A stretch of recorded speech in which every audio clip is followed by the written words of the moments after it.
And now it's time for today's first guest.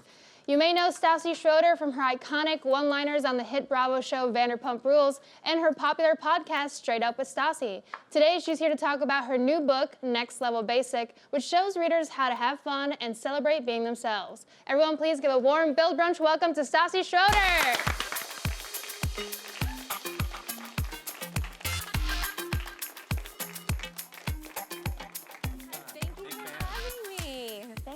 Hello, thank you. Welcome. Thanks for being here. Nice to meet you too. Thank you. Hey, so this is so exciting. Tell us about your book, Next Level Basic. Thank you. Okay, well, basically it's about embracing your inner basic bitch.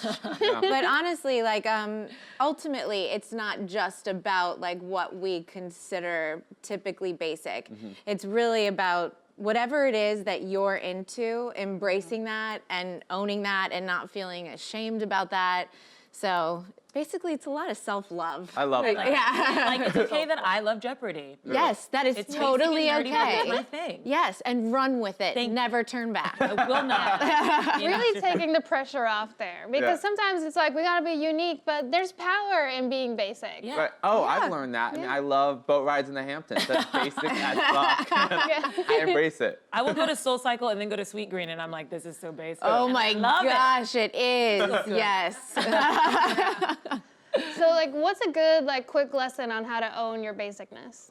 I think it's just finding what you really love and like sharing that and just really like not being afraid of that, because really like you never know who you're gonna actually bond with when you're actually being yourself, because so often like you go on dates or you go to parties or like work things and you feel like you should be talking about certain things, but then you meet somebody who like is kind of like in the corner and you're like, yeah, did you watch The Bachelor last night? And then you kind of end up finding a new friend because you're bonding over like a shared love of something. And it's like, if we're all just like authentic, I think the world would be like a lot easier for everyone. Yeah. Totally. And you're in the reality space, so I'm sure people feel like they know you, but you really shared some personal stories and experiences in the book. So was there ever any hesitation to that or anything that you didn't want to share? Never. No.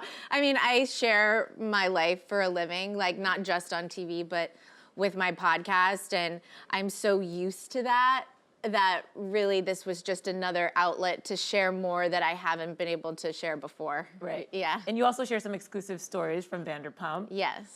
So how did you decide which ones to put in? Because I'm sure there are a lot. Well, listen, I want to keep my job on Vanderpump Rules, and I didn't want to piss off Bravo. So, Fair. you know, I left some out, and so I kind of was able to navigate like which ones I think they would be okay with me sharing.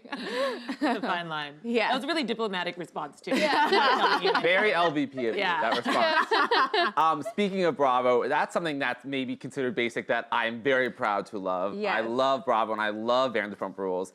How do I put this? Your arc from season 1, season 7, I think rivals that of Sansa Stark in Game of Thrones. I think it really is such an incredible. And this now, I feel so honored. Oh I my mean gosh. that. It is. I watched this at the beginning. It is such a journey when we met you, when you're with Jax, that whole drama, to now where you are now with your boyfriend and just the headspace you're in. What's it like being in season 7 on one of the most successful shows on Bravo?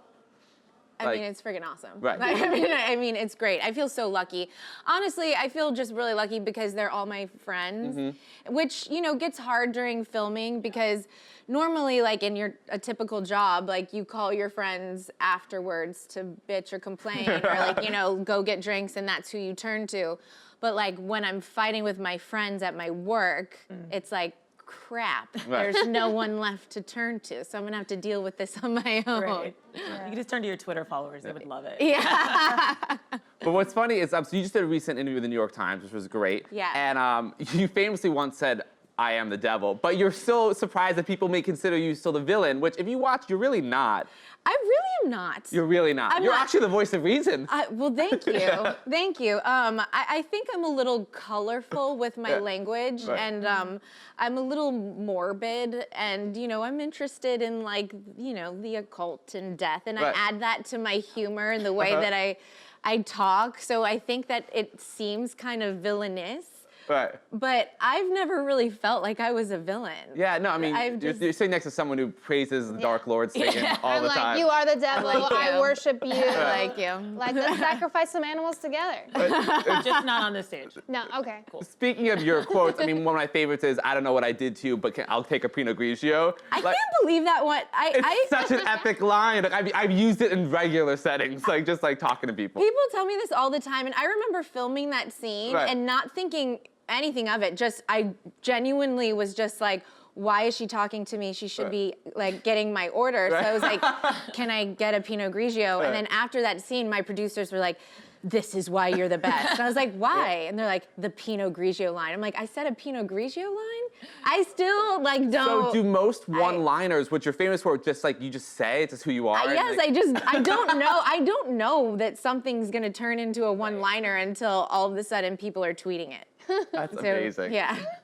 That's so good. Love it. Well, so you also have a broadcasting, right?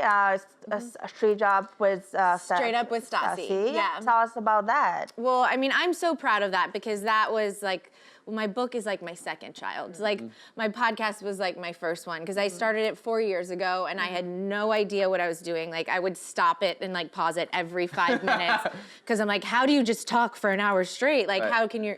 So hard, but I feel so proud because it's gone on for so long and I feel like it's like created like a community of like-minded people who like laugh at the same jokes and want to talk about the same sorts of things. And I love going on like the Facebook group chat and see that they all interact with each other and meet up with each other and bond over that. And it's like, okay, like I feel like I have like kind of like a sense of purpose that like I'm like giving, you know, making other people feel like less alone in their own like basicness and weirdness. When you got into the game, the podcast game, before it's become this phenomenon. Yeah, I got really lucky with that. You really like, everyone and their mother has a podcast, but you were doing it Podcasting is forever. like the new Instagram. Yeah. And like when people like tell me like, I'm thinking of starting a podcast, I'm like, you probably should because, you know, everyone needs one now. Why not? We're gonna do one too.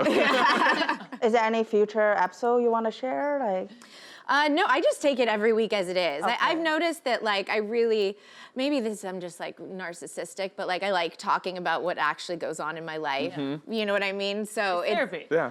it truly is. So like whatever's going on that week, I just like to share with my audience. Right. Yeah.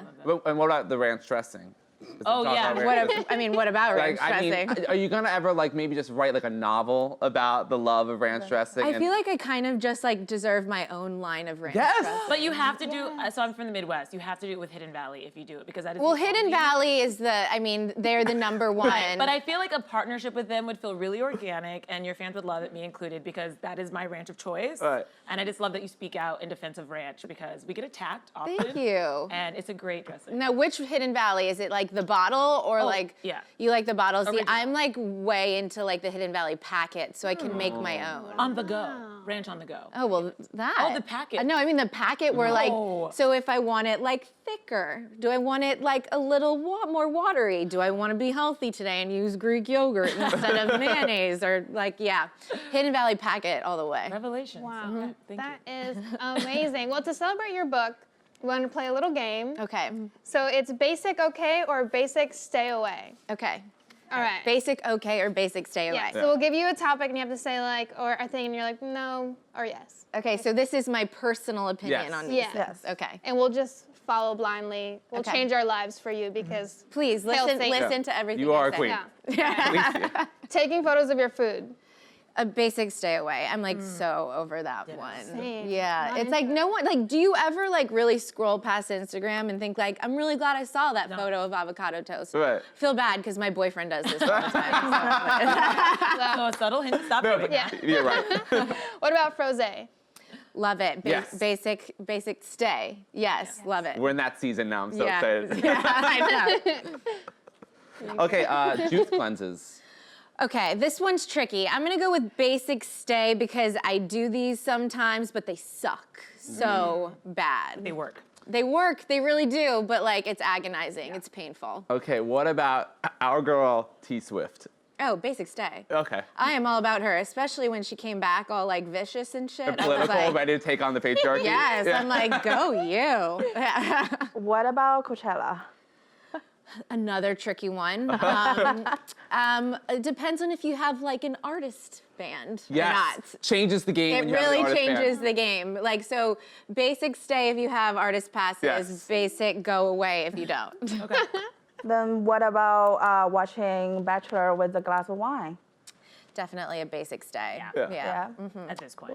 Okay, what about having a separate Instagram for your pet?